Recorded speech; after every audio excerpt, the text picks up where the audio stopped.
this might be like the perfect pickup for this home lab challenge. Let's give it a shot. Let's give it a shot. I am $94 over budget, and I've already started buying stuff. Dang it. We have hard drives. This little eMMC SSD did not work, so I have a little less than $50 left over to get a UPS. Now I just need to hope that everything shows up without issue for the AMD system, and I can get that built and get everything configured, and hopefully this all wasn't a terrible idea. You know what isn't a terrible idea? Shopping at Server Part Deals, the sponsor of the Home Lab Challenge. When it comes to getting great deals on storage, Server Part Deals is the place to go. Whether you're looking for new, manufacturer recertified, or seller refurbished hard drives, they've got you covered. Heck, you can even pick up some enterprise SSDs as well.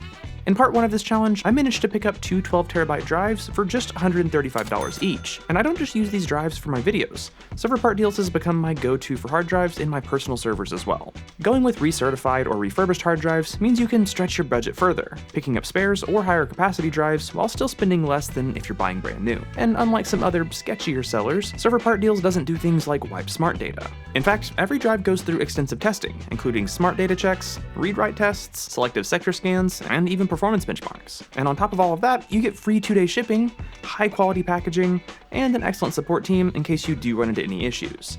So if you're looking to get the most out of your storage budget, check out Server Part Deals. You can use my link and code down in the description to get $5 off any order. Okay, so it's been a bit, but I think all the parts have come in now for the Ryzen system. So I think we're gonna start by just getting that put together and making sure it actually works. First we have our Ryzen 3 5300G. And then we're not using this 64 gig kit. Obviously we only have 2 slots. This is going to go in our TrueNAS system. So instead we're going to put the RAM in from the Dell system that we at least know works. Next we have our Arctic cooler. And I believe this is just one of the little clip-on ones, so we don't have to do a back plate. Oh, weird, this one uses screws. Oh, I've never done this kind before. All right, kind of walk this back and forth, I guess. This is such a weird design. There weren't any instructions, so I'm assuming I tighten this down until it hits a stopping point. I sure hope so. And how bad would it be if I just wrecked this whole build because I didn't read the instructions? Okay, that feels snug. That just stripped through. Oh my gosh. You have got to be kidding me. Maybe I should have scanned for support. That just stripped out. The plastic just broke. So that's cool. I've read the instructions and it just gives a maximum amount of torque. So yeah, they weren't using any sort of special screwdriver. What the heck? Okay. I'm gonna have to modify this. I'm gonna have to find a washer. So I tried to look for a washer to fix my broken CPU cooler, and I eventually just gave up, said screw it, and I went with the zip tie method. I'm sure this will work great. In all seriousness, it seems to be mounted on pretty decently. I'm not super worried about the 5300G, and I'm definitely going to come back and reapply thermal paste if this does post, and then I will do a better zip tie job. But I think that's going to be my mounting mechanism because this video is going too well, and it's a hardware haven video, so we need some amount of jank. I'm going to get this computer built. All right, so to power this all, we're going to be using our power supply from our old gaming PC that is somehow in the box still. We have the GigaChad 500 watt. Hopefully it just works. And for anyone who was like, oh, but you didn't have any zip ties in your budget. Boom, zip ties. Okay, we've got the CPU, we've got the RAM, we've got our cooler, sort of. And we are hopefully just going to get into the UEFI and then leave because this thermal paste is not good. Okay, power supply's on. Nothing has blown up yet. Hey, we got a Ryzen 3 5300G with Radeon graphics, our DDR4. 45 degrees. It could be worse.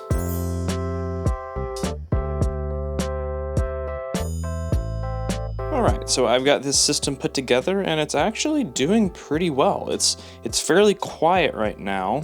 And I did get Debian 12 installed, and the CPU temps are actually pretty decent, even when doing some burn-in. So I'm not too worried about my zip tie method. That should be fine. Oh yeah, you might be wondering why I have this hard drive down at the bottom. And it turns out you can mount a hard drive down there, but well, I'm not even hooking it up. I'm really just putting it there to keep it out of the way. But I'm also leaving it there to try to put some weight in the bottom of this case because it's extremely light and extremely top heavy. That being said, if I wanted to, I probably could hook this drive up later on for a little bit more storage, but I don't think it's worth the extra power draw. And speaking of power draw, with this system running, our NAS system running, and the router running, we're at like 44 watts at idle, running TrueNAS and Debian 12. Not too bad. I am pretty okay with that. However, that's probably going to go up quite a bit when we add in a network switch, a 2.5 gig card, and a 10 gig card, which I think I'm going to do next. So it is day, I have no idea. I think I have a few more days left of this challenge. I got the network cards in both systems. I got them hooked up to the network switch. Everything is a little bit messy, but it's all working. And I've actually started getting quite a bit of the software set up. So first of all, we have our OpenWRT instance here, which is running on that Dynalink router. Everything's good. We have Wi-Fi set up. We have basic routing, and I also have DNS forwarding set up so that all of our DNS queries get forwarded to an AdGuard home instance. And this is actually running in a Docker container because on the Ryzen system, I set up a Portainer, and I have 3 stacks, one for AdGuard home, one for Home Assistant, which I don't really have anything running on it yet, but it is working. And I also have Jellyfin installed, and there I was even able to get hardware accelerated transcoding working with the AMD integrated graphics, although the performance isn't that great. As you can see here, I'm just transcoding Toy Story 2, and we're getting barely over 25 frames per second, but that's also, this is like HEVC 10-bit 4K HDR, and we're doing tone mapping, so that's a lot, and at least it's watchable. So, hey, now we're getting 28 frames per second. It's doing better. And all that media in Jellyfin is actually coming from our TrueNAS system, which here I have our pool setup where we have 12 terabytes of usable space. And then I have an SMB share setup, which is how we're able to access that media. And the reason I'm running these specific workloads of AdGuard Home, Home Assistant, Jellyfin, and having an SMB share is that's what's considered our idle workload for the benchmarks, because we sort of had to have some sort of workload that both of our home labs are going to run just as sort of like a baseline so we could get idle power draw while those containers are just sitting at idle. Now, speaking of power draw, the idle power draw of this entire home lab setup is sitting at only around 54 watts while running our idle workload, which I think is pretty impressive considering the fact that we have 12 terabytes of usable space. We have 2 different systems that can run different workloads if we want, one of which has an AMD Ryzen chip, which seems to be pretty efficient. Plus it has some integrated graphics, so it can do a little bit of transcoding. And we have 10 gig networking. Now we only have 10 gig networking to one client system, my desktop, because we only have the 2 ports, but we at least have one open 2.5 gig port, plus we have 3 open 1 gig ports on our little Wi-Fi router, plus we have Wi-Fi. So all in all, I feel like this is a pretty decent setup as is. I'm just missing one component still, which is a UPS, or uninterruptible power supply. And there was no way I was going to be able to buy one of these new. They're just too expensive, and even if I found one on eBay used for a good price, the shipping was going to be terrible. So I knew I was going to have to find some locally. I felt okay about that because I actually came across quite a few listings, and I couldn't afford all of them, but there were a few at least that were around like the $40 mark or so. And there was one guy I was talking to, and we kept talking about meeting up, we kept kind of pushing it back, and finally we sort of landed on a day to meet, and he was like, well, let me go check and see if I even still have it. And then he ghosted me. So that fell through. So I'm going to try to figure out where I'm going to get a UPS from. And I'm pretty sure tomorrow is the last day of this challenge. So I hope I can find something. I don't know. I'm going to hop on Facebook Marketplace and see if I can make something happen. All right, so it is the very last day of the competition, and my UPS guy completely bailed on me. So fortunately, I was able to find another one for right at $40. I talked him down a little bit from $45, but it's still not a good deal because A, the UPS I'm getting sells I think for like $55 new, and B, it doesn't have a USB port, so there's no way that I'll be able to trigger it to shut down all of my devices like I had hoped, and I also won't have any way to measure the uptime. So I'm definitely going to just take an L entirely on the whole UPS metric, but hopefully I'll at least have something. And maybe we can find a creative way to make it more useful, but right now I need to actually go buy it. So I'm going to do that safely. All right, so I managed to pick up this UPS from this guy. It seems to be what he was advertising. He was asking $45. I talked him down to $40, so I picked it up. It looks like exactly what was in the picture. It's a little bit dirty and gross. It feels pretty light, which isn't that reassuring, but well, I don't think this is actually the model that I thought it was because, as you can see, there actually is a USB port. So I have no idea if this is going to work to where we can monitor this to be able to shut down our servers whenever we lose power or not. We'll have to figure that out. In fact, I don't even know if this is going to work at all. I'm a little bit nervous that this thing is just broken, but let's see what happens. Okay, it seems to at least function as a battery backup. We'll see if we can get any sort of notification working. Oh yeah, also, since I had $2.50 left or so in my budget, I did what any Oklahoman would do, and I stopped by Dollar General and picked up a little something extra. I got 2 packs of glow-in-the-dark party bracelets just for a little bit of an RGB flair. I'm sure that will impress the judges. Or judge. It's just Jeff. Maybe he'll like it. I am just stunned right now. I have this USB cable plugged in to my TrueNAS system, and I was able to configure things in TrueNAS so that it'll automatically shut off after 30 seconds. And then in Debian, I was able to install NUT and configure that so that my Ryzen Debian system, running all my containers and such, will shut down in 15 seconds. So let's see if this actually works. Oh no, we lost power. Well, our TrueNAS system shut down. This system did not. Oh yeah, I did. It just took a little bit longer. All right. So we lost power, but this system safely shut down. Our NAS is safely shut down. It doesn't really matter that this UPS isn't that amazing, since our whole home lab is drawing very little power, honestly. But everything right now is a bit of a mess, so I think I need to clean some stuff up. All right, that's a bit better. It's still not perfect. There's a mess of cables in the back, but we have our little switch, we have our router, we have both of our systems, and they're running nice and quiet. Everything's good. Now, one issue I hadn't really noticed until now was that I can't put this side panel on this Dell system because of these adapters, but I don't think that's necessarily a bug. It might be a feature because it gives us a great opportunity to show off our awesome RGB lighting.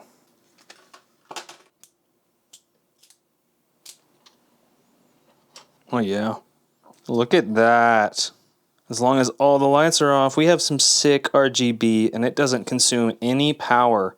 All right, so with the addition of our RGB lighting and our UPS, I believe we have the final form of our home lab. It's not amazing, but I think it's pretty solid and we'll do a pretty good job. But well, now all we have left is to run all of the benchmarks and then compare those to Brett's and see who the final winner is. Let's see how it goes. Well, here we are. 2 weeks done. Home Lab Challenge has concluded, except for the most exciting part where me and Colten get to drag race our systems and get judged by none other than Jeff Geerling. So Colten, how do you feel? I feel pretty good. Oh, I had okay. a few hiccups towards the end, but managed to sort of sort things out at the last minute. Got a nice little finishing touch as well that I think you'll enjoy. How are you feeling? I'm feeling pretty confident. I wasn't at first, but similar to you, I think towards the end I landed something pretty sweet that'll put me over the top. I'd say the $500 budget was obviously better than last time because you can get more stuff. 500 is better than 200. Yeah. Yeah, 500, like for you viewers out there that didn't know this, actually, 500 is better than 200 when we're talking about dollary dues. But yeah, I'm excited. You want to just get into it and show off our systems and talk benchmarks? I think we need Jeff here, though. Oh, Jeff. Is this like a Beetlejuice situation where you have to like say Geerling 3 times and then... As long as you don't say other Jeff. Oh gosh, he's here. Oh my gosh. There he is. It worked. Jeff Geerling, thank you Jeff. so much for hopping on and doing this, man. We appreciate You're it. welcome. I heard some cries for help in the home lab land and had to come running. Sadly, no Raspberry Pis in my setup, but I think hopefully you can forgive me. And Immediate disqualification. all right, well, I think the best thing to do here is just to quickly kind of run through each of our systems, hit all of the benchmarks, and see how both of our home labs turned out. So I think I should go first since I won last time. Is that how it works? Fine. I'll allow it. So starting out, we get to pick a starting item, and for me, I picked simple little Wi-Fi router, and I flashed OpenWRT on that so that it could handle all of my networking, routing, and Wi-Fi just to simplify things. Then next, we also got a gaming PC case and power supply, and so for that, I built a system based around this Ryzen 5300G, which is only a 4-core 8-thread chip, but it should be pretty efficient, and it also comes with integrated graphics, which is pretty sweet. Oh, also just ignore the fact that the heatsink is attached via a zip tie.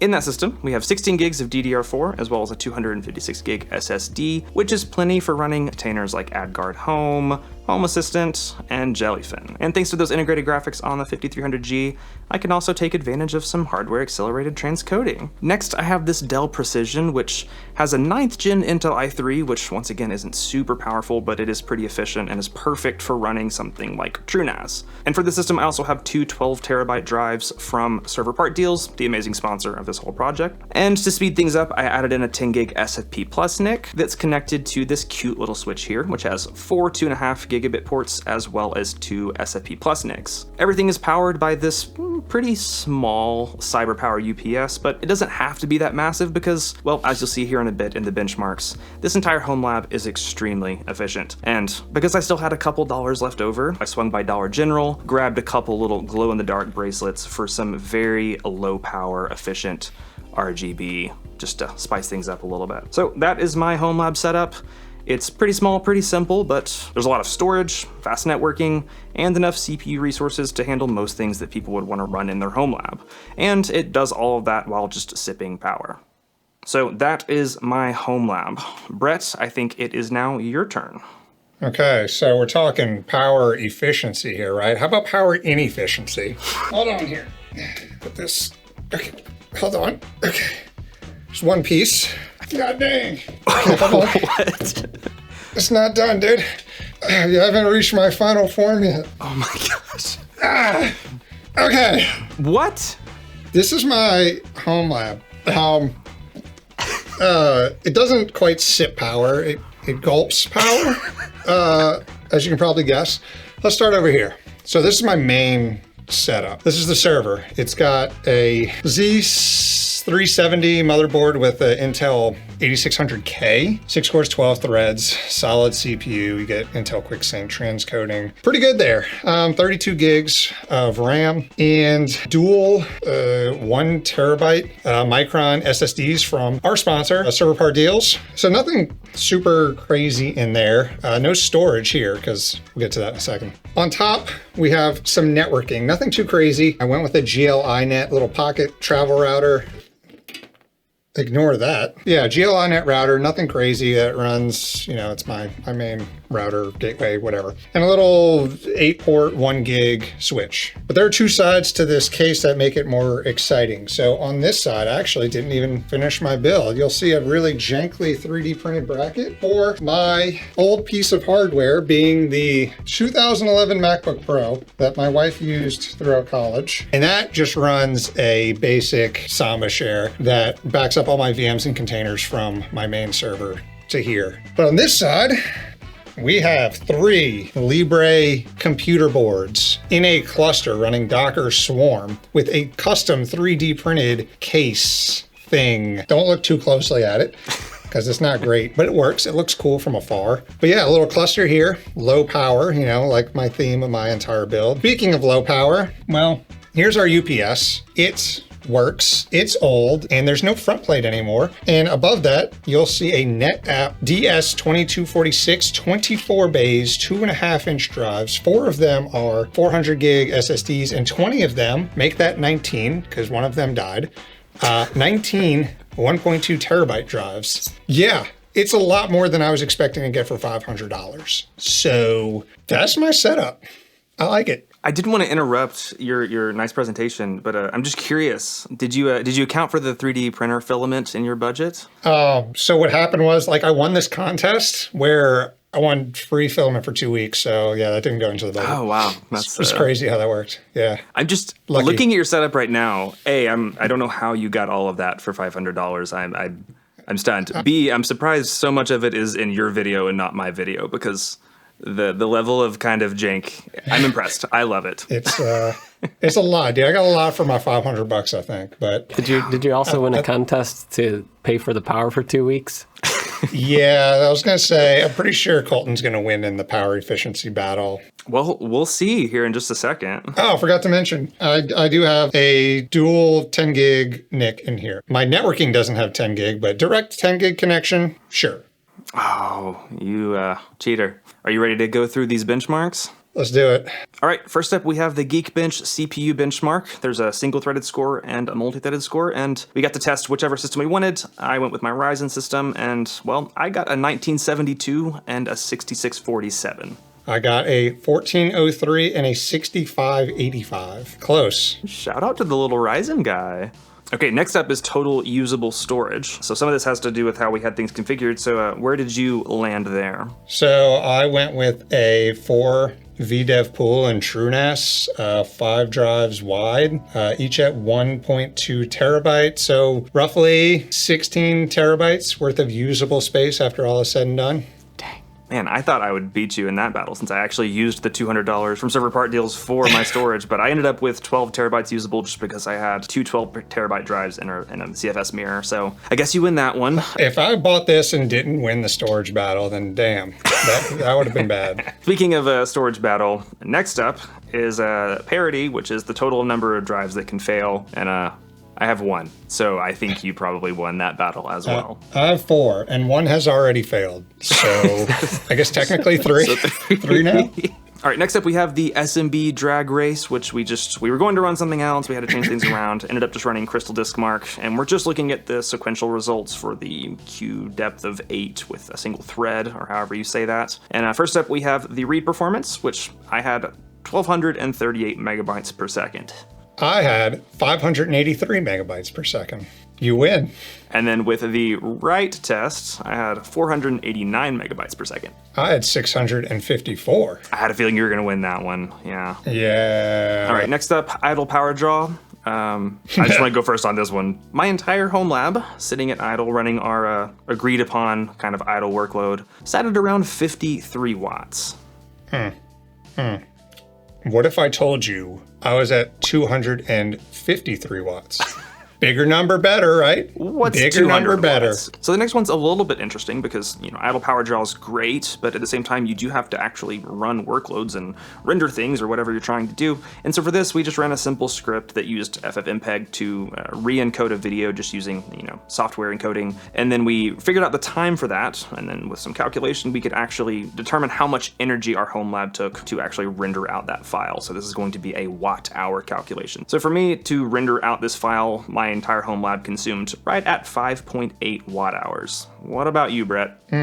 Yes, indubitably. Well, I was at 19.7 watt hours. It's a little bit more. Bigger number, better. Bigger number, better. You have one more shot here when it comes to bigger number, better, because this one is our estimated runtime for our UPS. For me, I had a little tiny guy, but it also had a little tiny home lab, so I had an estimated runtime of 26.5 minutes. Yeah, well, surprisingly, this guy ran for 43 minutes. It's a chonky boy. I think that's the theme of mine. I mean, you are in Texas. Yeah. Yeehaw. I mean, a cowboy hat. That's what I should have bought my $5, man. All right, so I think that's all of our benchmarks, but like we said at the beginning of this challenge, the points really don't matter because there's some amount of subjectivity to this. So we're going to leave things up to our guest judge, Jeff Geerling. Jeff, what do you think? So I was taking some notes, and I'll start with Colten. First of all, you had no Raspberry Pi or SBCs, so I had to ding you a point or two there. Yeah. And initially I saw you had weak RGB, but we'll get to why that actually is a good thing for you in a little bit. And you only had 2 hard drives in RAID 1. That's a little iffy. However, if you're starting out, if you have a $500 to $100 budget, that's not the end of the world. And most people start with 1 hard drive, so 2 is better than 1. I don't know if I mentioned this also. There was a 3rd drive bay in that system that was vacant, so technically you could but and there's always space in there. You can just hang one off of a cable too. Or just 3D print some stuff with your free 3D printing filament and go from Yeah, there. I win a contest. Yeah, I need to win that contest. I know, dude. It's crazy. So, Brett, we had a few notes for you as well. You had a little bit more of the jank factor, which is not a bad thing, really, for a home lab. I take that as a compliment. Jank leads to creative solutions, which you had many, maybe a few too many. You did have Raspberry Pis, but they weren't really Raspberry Pis, but I'll still give you some points for that. They're too expensive. However, I was expecting a little bit more on the flare with the RGB, and I saw none at all, not even a glow stick. You're right. The problem with Colten's, the reason why I said it was weak RGB is because having kids, I know how short the life is on those little slap bracelets and things. But I think I'm going to have to go with Colten for the overall win, only because the efficiency of his system is a lot better. I think that for more people, it will fit in with their home lab starting out if you're starting on a budget. Wow! But if you live in Texas, I can understand starting out with the way that you did. So I have solar panels on my roof. The power's free. in Texas, you guys seem to get a lot of free things. You get free filament, free power. I can't imagine taking that build that you have, which is very fun and interesting, and maybe like moving from an apartment to an apartment with it. It's not even heavy a little bit, dude. Look what I can do with it. Like I can just, it's so freaking light, dude. Like it's crazy. Like it looks heavy, but it's actually super light. Like, it is crazy. an anti-theft feature, though. Yeah, dude. Yeah. I think the overall W has to go to Colten this round. Undefeated. As is tradition, apparently. What's funny is I briefly rewatched the end of ours because it had been a while, and at the end I'm pretty sure I said I feel like Brett's would have won if it was me judging, and I feel the same way now. I'm like, man, if I was judging, Brett 100% won. I love the jank. Next year, dude. Third time's a charm. Third time's a charm. I do think this does kind of go to show, though, that home labs are very subjective, and something that makes sense for me or makes sense for Brett may not make sense for you or anybody else. So really, I think this competition kind of comes down to that. Not every home lab is the same, and not every home lab needs to be the same. Really, it's just about having fun putting it all together, picking out the parts that work for you, and yeah, having a good time. And winning, and definitely winning, because that's what I keep doing. You know what? Winning's not really everything. I disagree. It is about the fun. I did get way more out of this than I thought I would, so it was a learning experience for me. I got to win a free 3D printer filament contest, but home labs are extremely subjective. What you need it to do is what you need it to do. It doesn't have to do what everyone else needs theirs to do. So if something like this works for you, fantastic. If something like what Colten had works for you, great. If something in between, go for it. But this was just a fun way to show you the different ways you could take $500 US and get a home lab out of it. And I think we did a good job at that. Agreed.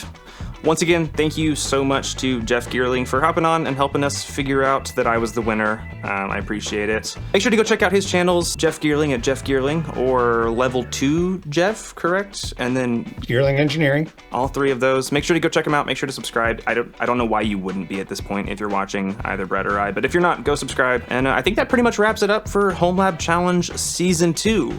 Is there going to be a Season 3?